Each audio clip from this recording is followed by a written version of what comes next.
has so many questions, hard to know which one to pick. The one that matters most. Okay. The most immediate one would be I'm working on building a business, and I have so much guilt about success. I'm thinking about all the people in Africa that are starving, and I shouldn't make all this money. What has your success got to do with them?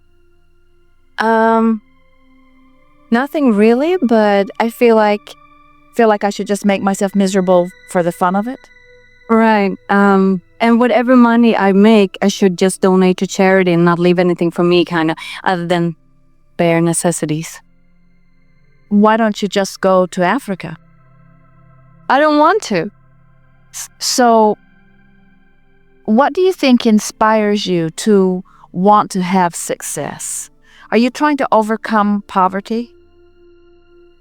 Well, I grew up not having anything, really, but I have a lot of dreams of what I want to do. And I do think I deserve to get what I want, and the more I listen to you, I try to follow that more and more, but at the same time, there's this war going on inside of me.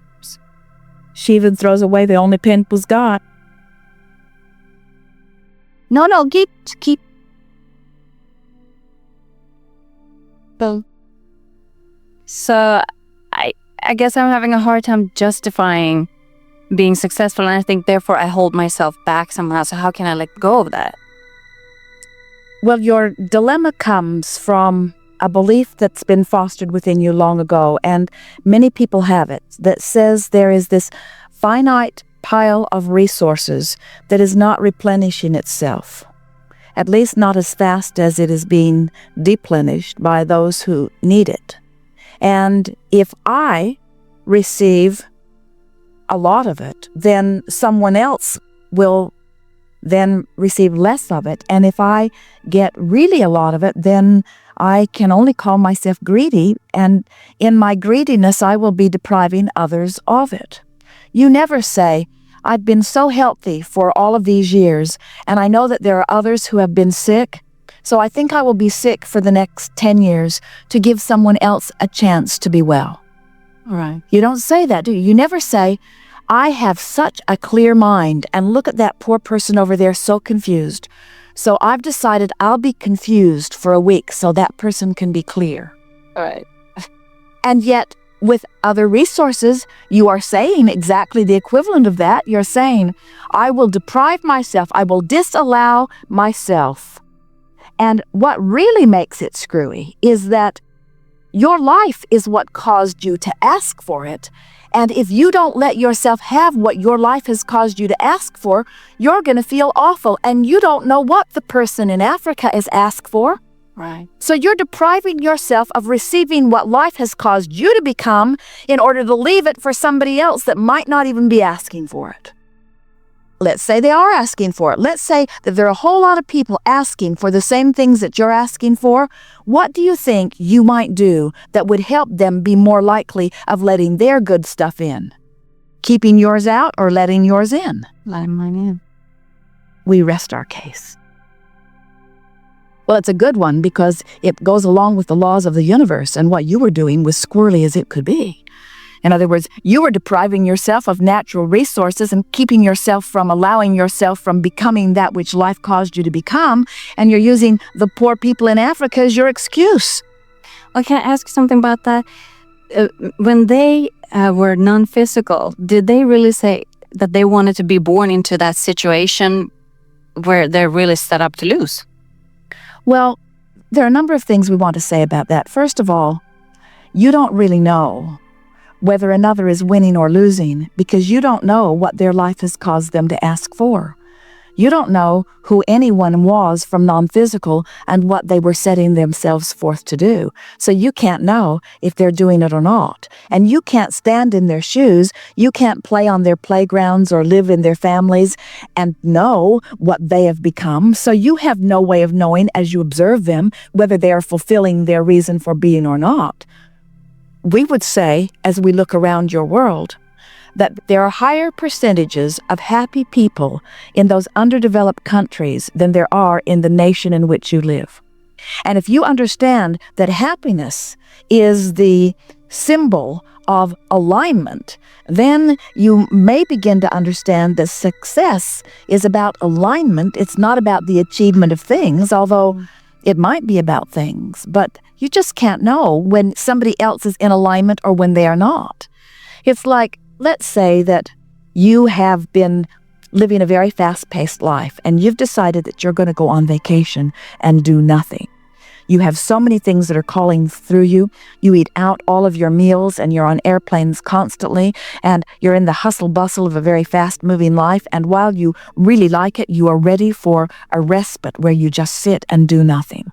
So you make a reservation in a very nice place that has a lot of amenities. In other words, there are shops, there are tours, you could go scuba diving, you could go hang gliding, you could do any number of things, but you just sit yourself on your porch of your cabana with your book and something nice to drink, and you just sit there and you say, I am in heaven. And some teenagers from the room next door go running by, and they're on their way to scuba dive, they're going to hang glide, they're going to do all of these things, and they say, look at that poor woman. She's just going to sit there all day and read that book. How very sad. Please, she. And then they get together and they say, she probably can't afford it, they'll say. She probably spent all of her money just getting to the porch. And now she can't do anything more, so each of us, let's give her one of our tickets. And so this one says, all right, I'll give her my hang gliding ticket. And another one says, well, all right then, I'll give her my scuba diving ticket. Another one says, and I'll let her take my jet ski. And they bring you the tickets and they say, here, poor one who's obviously living a very wretched life, not up to speed with the life that we are living. We have felt so greedy in the fun that we're about to have that we've decided that you should have some of our fun. And you know what you would say? No, thank you. And as they walk away, they would say, what an ungrateful person. You just can't know what closes a gap for somebody else, you see. And there's a whole lot of missionary work going on around your planet as you look into the lives of others and assume that because they don't live like you do, because they don't want what you want, because they don't succeed in the way that you succeed, that they must be needy and they must be in lack. And if you really want to carry it to an extreme, then you feel guilty about how happy and successful you are. Just play your own game and deal with your own gap and let everybody else do the same and teach through the clarity of your example. And when you're succeeding at whatever it is you're doing and someone else is inspired by what they see, they'll ask you and you can tell them. But you cannot deprive yourself of your well-being and do any good to anyone else ever. Thriving is the best example that you can give them, you see. Esther knows what you're talking about. Everyone does. Esther and Jerry's daughter Tracy, a few years ago, had wanted a red Acura. And she'd been researching it, and she had found what she thought she could afford.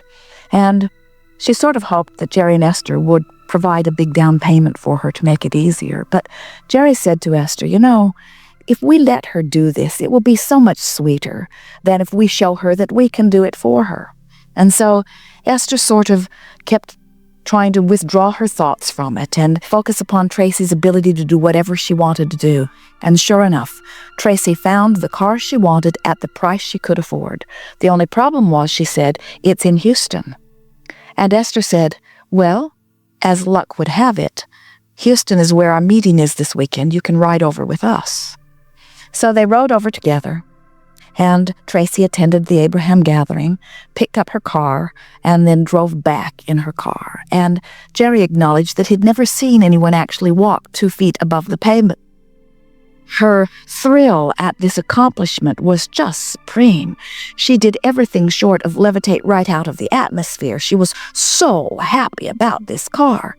And then, about a week later, Tracy came to the office, and Esther could tell she had been crying. And Esther said, what's the matter? And Tracy said, I have this beautiful new car, and there is a man who eats out of my dumpster. It just didn't seem right for her to have this wonderful new car when there are people who have no food to eat. And Esther said, "Do you think if you didn't let yourself have this car, that man would stop eating out of the dumpster? Do you think that his life would change dramatically just because you deprived yourself of your well-being?"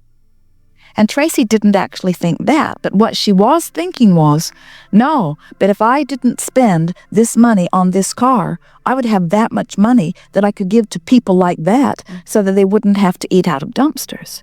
And Esther said to Tracy, "But where does that end? How far will that money go? And then what do you do? Then do you sell your clothes? Do you move into a smaller place?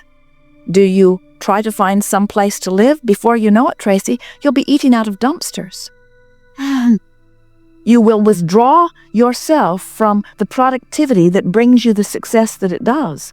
When you get focused in that way, you cannot win." And so are we saying do not be compassionate? We're saying don't be empathetic with people whose lives are going the way you know they don't want to go. Don't get your vibration going over there. And if you can look at something like that and feel good, then it's a whole different thing than when you look at it and feel bad, you see. And so it isn't that we want you to do something different. It's that we don't want you to let your thoughts go to places that make you feel like that. Because when your thoughts go to places that make you feel like that, you stop yourself from receiving what you want.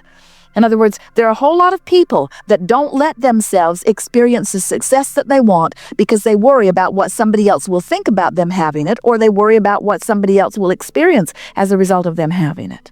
And we want you to know that law of attraction says that success breeds success. It is as if, with law of attraction the way that it is, and the speed of the stream that is flowing, it is as if there is a magnifying glass that's been laid over all of humanity, so that those who are confused are more confused than usual. Those who are clearer than usual. Those who have not enough money have more poverty. Those who have enough money have more money. In other words, the well are weller and the sick are sicker, and the prosperous are more prosperous and the not prosperous are more not prosperous, because in this faster moving stream, where you are within it is showing up more, you see. And we promise you, you will never help anyone by dragging your feet on the bottom of the stream. You have to lift free and let yourself go and trust that others will find their way too. And if they want to enough, they will find their way. And also understand that a lot of those what you would call underdeveloped countries, while they may not be technologically advanced as much as you would like them to be or as you are here, it does not mean that they are depriving themselves of a joyful experience. In fact, the animals of your planet are happier than the humans. And so in terms of alignment, they are succeeding much more than humans. They show you that well-being abounds. They don't fret over things they can't do anything about. And they live their lives joyously, for the most part. You can domesticate them into some trauma, and often do. But for the most part, the beasts of your planet are very good teachers about what you have intended. Helpful? Yes, thank you very much. Yes, it did.